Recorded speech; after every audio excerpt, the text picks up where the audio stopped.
Hi friends, இன்றைக்கி நம்ம சென்னை மெரினாவில் இருக்க கலைஞர் அண்ணா மெமோரியல் பிளேஸ்க்கு தாங்க வந்திருக்கோம். உள்ளே என்டர் ஆன உடனே லெஃப்ட் சைடில் அண்ணா மியூசியம் வச்சுருக்காங்க. இந்த மியூசியமில் அறிஞர் அண்ணா ரிலேட்டடான ஃபோட்டோஸ், அவர் வாங்கின மெடல்ஸ், அவர் யூஸ் பண்ண திங்ஸ்லாம் வச்சுருக்காங்க. ஒன் பை ஒன்னாக இது எல்லாத்தையுமே நம்ம இப்போ பார்க்கலாம். சைட் வால்ஸில் நிறைய ஃபோட்டோஸும், மிடில் அவர் வாங்கின அவார்ட்ஸ் அண்ட் அவர் யூஸ் பண்ண திங்ஸ் எல்லாமே ப்ளேஸ் பண்ணியிருக்காங்க.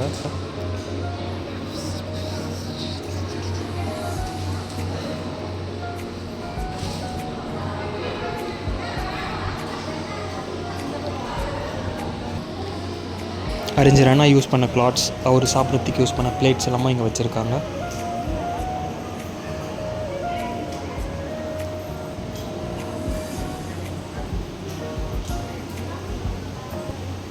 நெக்ஸ்ட் போர்ஷனில் அவர் எழுதின லெட்டர்ஸ்லாமும் வச்சுருக்காங்க. இங்கே கிளியராக அவரோட ஹேண்ட் ரைட்டிங்ஸ்லாம் நம்ம பார்க்கலாம்.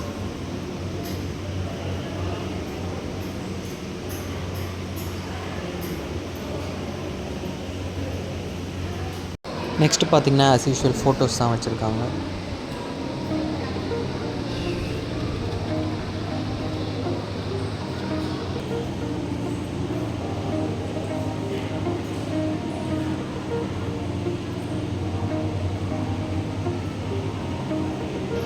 இங்கே பார்த்திங்கன்னா அவரோட ஸ்டாச்சூஸ் அண்ட் தென் அவர் யூஸ் பண்ண புக்ஸ்லாமும் வச்சுருக்காங்க.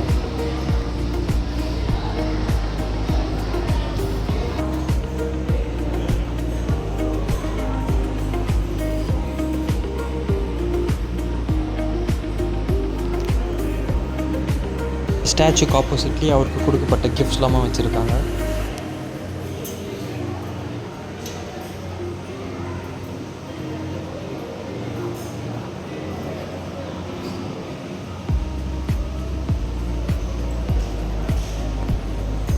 முக்கியமாக தமிழ்நாட்டோட முன்னாள் முதலமைச்சர் அயன் லேடியோட ஃபோட்டோவும் வச்சுருக்காங்க.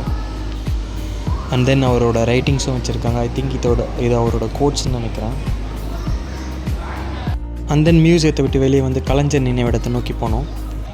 இந்த ஆர்கிடெக்சர் டிசைன், உள்ளே போகிறதுக்கான பேத்வே, சைட்ஸில் கிராஸ், அண்ட் தென் அது கூடயே இருக்க அந்த கோட்ஸ் எல்லாமே நல்லாயிருக்கு.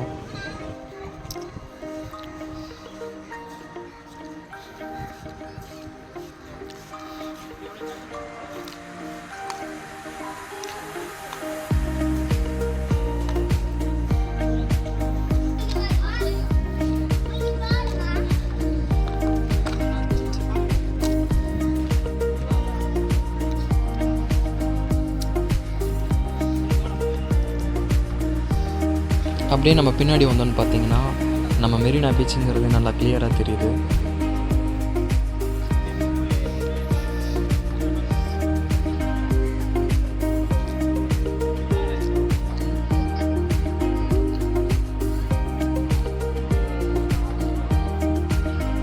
இந்த மெமோரியல் பிளேஸ்க்கான பேக்கையோட நல்லா யூட்டிலைஸ் பண்ணி யூஸ் பண்ணியிருக்காங்க. ஈவினிங் டைமில் ஃபேமிலி அண்ட் ஃப்ரெண்ட்ஸோட நல்லா வந்து டைம் ஸ்பெண்ட் பண்ணலாம்.